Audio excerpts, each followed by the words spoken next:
In this video, I'm going to present to you two persons. The first one is George Andonov, age 45. He is an entrepreneur working in his own private company for financial advising. He will explain to us his views on the comparison between the old and the post-communist generations. Additionally, his views are rather opposite to the ones expressed throughout the blog so far. To the people from this generation, these young people are really better, they are cleverer than the previous one, they are more educated, and they are people who can develop the world better than the previous generation. What about the so-called Chalga culture?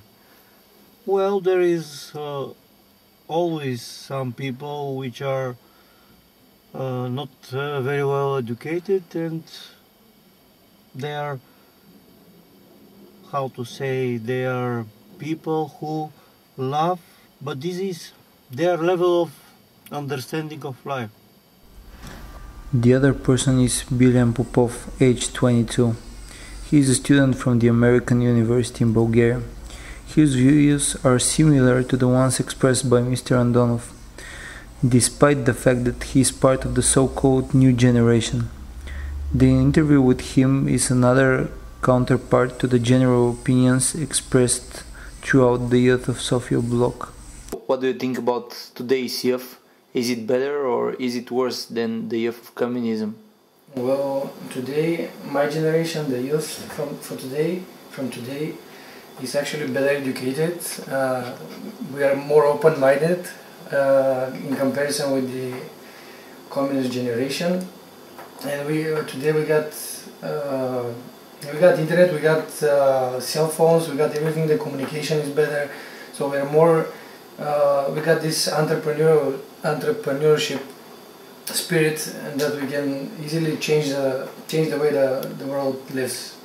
What about the morals? Are they degrading or are they better?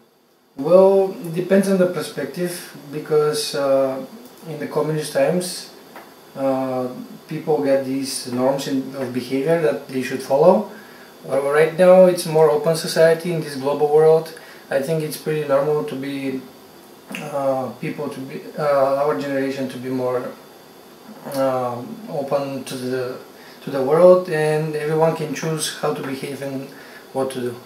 All in all, these interviews are to show the fact that the new generation, despite the common premise, isn't a downgrade comparing it to the previous one. On the contrary, the youth of democracy is much more evolved than the youth of communism.